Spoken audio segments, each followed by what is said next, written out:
మీ business ఏదైనా మీ ఊర్లో promotion చేయాలంటే అది సుమన్ టీవీతోనే సాధ్యం. ఇప్పుడే సంప్రదించండి.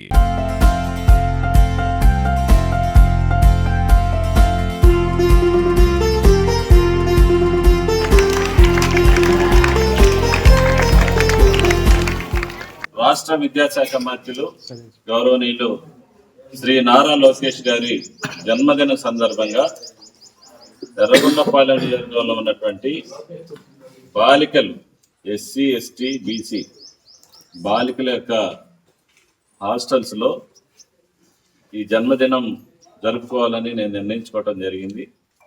అదేవిధంగా ఈ కార్యక్రమానికి తెలుగుదేశం పార్టీ, జనసేన, బీజేపీ మా పెద్ద నాయకులందరూ కూడా మీ దగ్గరికి వచ్చాం.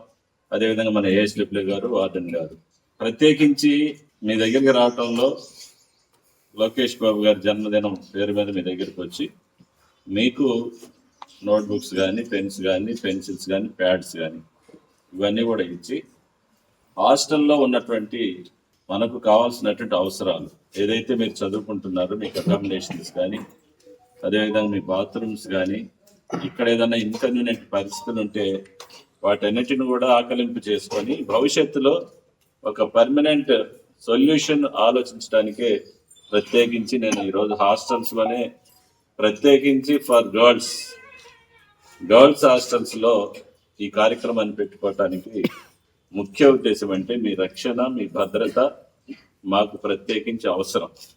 ఇది ఈ రాష్ట్ర విద్యాశాఖ మంత్రులు శ్రీ నారా లోకేష్ గారు రాష్ట్రంలో చదువుకుంటున్నటువంటి ఏదైతే స్కూల్స్లో కానీ, అదేవిధంగా హాస్టల్లో ఉన్నటువంటి బాలికలకి యొక్క భద్రత, వారి రక్షణ, వారికి కనీస అవసరాలు, వసతులు కల్పించడమే ప్రధాన ధ్యేయంగా ఆయన మంత్రి అయినాక అనేక సంస్కరణలు తీసుకొని వచ్చి ఈరోజు రాష్ట్రంలో విద్యా వ్యవస్థలో మార్పులు తీసుకొని వచ్చి ఒక ప్రగతి పదంలో మంచి మెరిట్ మీద సాధించే దిశగా ఆయన ఆలోచిస్తున్నాడు. అందుకనే ఈరోజు ఆయన పుట్టిన సందర్భంగా మనం ఇక్కడ కార్యక్రమాన్ని ఏర్పాటు చేసుకున్నాం.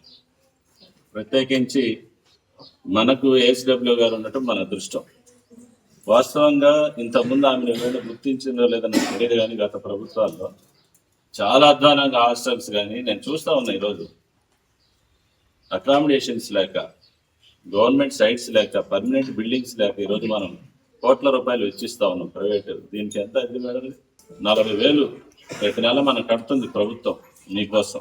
ఎందుకని గత ప్రభుత్వాలు మీకు ఒక శాశ్వతమైనటువంటి భవనాలు నిర్మించలేకపోయినా మీ అందరూ కూడా తెలుసు. అసలు ఈ వ్యవస్థ పెట్టిందే స్వర్గీయ ఎన్టీ రామారావు గారు, కీర్తిశేషులు, మాజీ ముఖ్యమంత్రి వర్యులు, తెలుగుదేశం పార్టీ వ్యవస్థాపక అధ్యక్షులు శ్రీ నందమూరి తారక రామారావు గారు పేద బడుగు బలహీన వర్గాల పిల్లలను గుర్తించి వారిని విద్యలో ప్రోత్సహించి విద్య ఉంటే కానీ విజ్ఞానం వస్తుంది, విజ్ఞానం ఉంటే కానీ భవిష్యత్తు తీర్చిదిద్దుకోవచ్చు, వారి యొక్క జీవితంలో వాళ్ళు సెటిల్ కావచ్చు అనే ఉద్దేశంతో బడుగు బలహీన వర్గాలకి రెసిడెన్షియల్ పాఠశాలలు కానీ, హాస్టల్స్ కానీ ఇవన్నీ మరి ఆయన మనసులో కలిగినటువంటి ఒక ఆలోచనే ఈరోజు ఆచరణాత్మకంగా ఈ వ్యవస్థల్లో రెసిడెన్షియల్ పాఠశాల, హాస్టల్స్ మరి పేద బడుగు బలహీన వర్గాలకు